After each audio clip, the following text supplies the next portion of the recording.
নমস্কার বন্ধুরা, বিস্পিতাস কিচেনে আপনারা সবাইকে স্বাগত। আজকে আমি আপনাদের সাথে চিতল মাছের একটি অন্য ধরনের রেসিপি শেয়ার করব। চিতল মাছের পুরের রেসিপি। শুরু থেকে শেষ পর্যন্ত ভিডিওটি দেখার অনুরোধ রইল। রান্না করার জন্য প্রথমে কড়াইয়ে 2 টেবিল চামচ সরষের তেল দিয়ে দিলাম। তেল গরম হয়ে যাওয়ার পর 2টি মাঝারি সাইজের পেঁয়াজের পেস্ট দিয়ে দেব। গ্যাসের ফ্লেমটি লো থেকে মিডিয়ামে রেখে মিনিট 3 পেঁয়াজের পেস্টটি ভাজবো। ভাজার সময় অল্প নুন দিয়ে দেব। তারপর কাঁচা লঙ্কা, আদা, রসুন একসঙ্গে পেস্ট করা 2 চা চামচ দিয়ে ভালোভাবে মিশিয়ে নেব।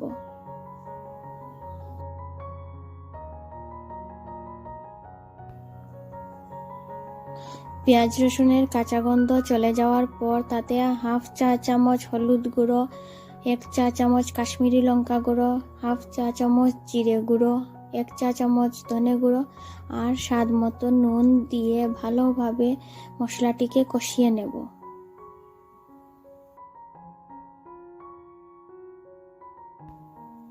মিনিট 2 মশলাটিকে ভালোভাবে কষানোর পর তাতে সর্ষে আর পোস্ত আগে থেকে পেস্ট করে রাখা 3 টেবিল চামচ দিয়ে দেব। সঙ্গে অল্প জল দিয়ে মশলাটিকে ভালোভাবে কষাবো।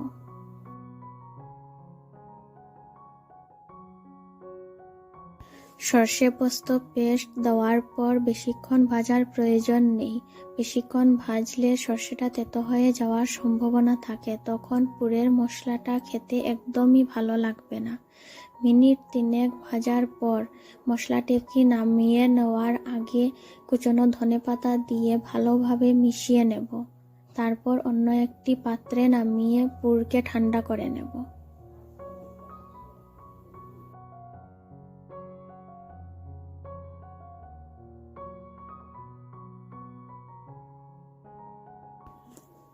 তারপর অন্য একটি পাত্রে 2 টেবিল চামচ কর্নফ্লাওয়ার, 2 টেবিল চামচ চালের গুঁড়ো, হাফ চা চামচ কাশ্মীরি লঙ্কা গুঁড়ো, 1 চিমটে হলুদ, স্বাদ মতো নুন দিয়ে ভালোভাবে মিশিয়ে নেব। তারপর তাতে পরিমাণ মতো জল দিয়ে একটি থিক ব্যাটার তৈরি করব।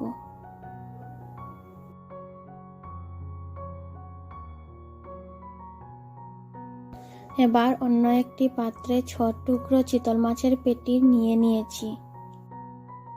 মাছগুলো আমি আগে থেকে ভালোভাবে ধুয়ে পরিষ্কার করে রেখেছিলাম। তারপর তাতে অল্প নুন দিয়ে মাছের এপিঠ ওপিঠ করে ভালোভাবে মাছের গায়ে নুন লাগিয়ে নেব। আমি এখানে 3 পিস পুরের জন্য 6 পিস মাছ নিয়েছি। নুন মাখানো হয়ে গেলে আগে থেকে বানিয়ে রাখা পুরের মশলাটা মাছের উপর দিয়ে ভালোভাবে মাছের উপর ছড়িয়ে নেব। যেভাবে আমি পুরের মশলা মাছের উপর লাগাচ্ছি সেইভাবে লাগিয়ে নেবেন। ঠিক একইভাবে আমি অন্য মাছের টুকরোগুলোর উপর পুরের মশলাটা লাগিয়ে নিচ্ছি।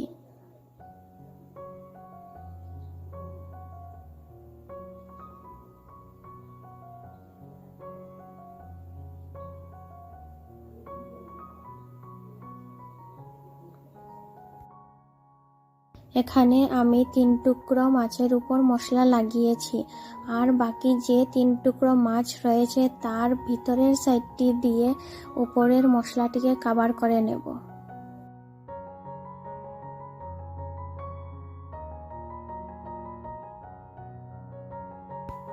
তারপর পুরভরা মাছগুলো হাতে নিয়ে যে দিকে মশলা কম হয়েছে সেদিকে আরও একটু মশলা চেপে চেপে ভরে নেব।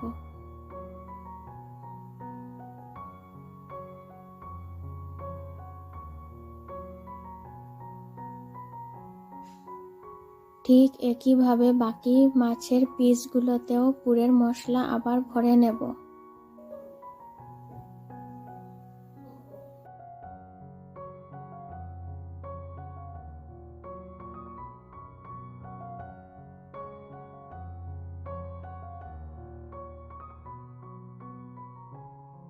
ভাজার জন্য কড়াইয়ে তেল ভালোভাবে গরম করে নেব। আর পাশে পুর ভরা মাছগুলো ব্যাটারে ভালোভাবে চারদিক কোট করে নেব।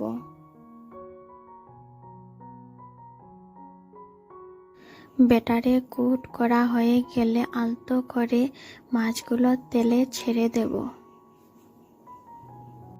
একসঙ্গে বেশি মাছ ভাজা যাবে না, তাহলে ভেঙে যাওয়ার সম্ভাবনা থাকে। ঠিক একইভাবে এটিও ভালোভাবে ব্যাটারে কোট করে তারপর তেলে দিয়ে ভেজে নেব।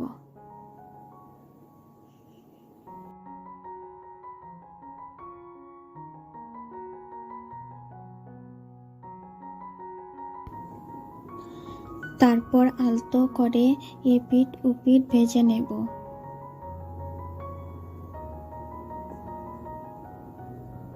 এটি 5 থেকে 6 মিনিটের মধ্যেই ভাজা হয়ে যাবে। এর থেকে বেশি সময় ভাজার প্রয়োজন নেই।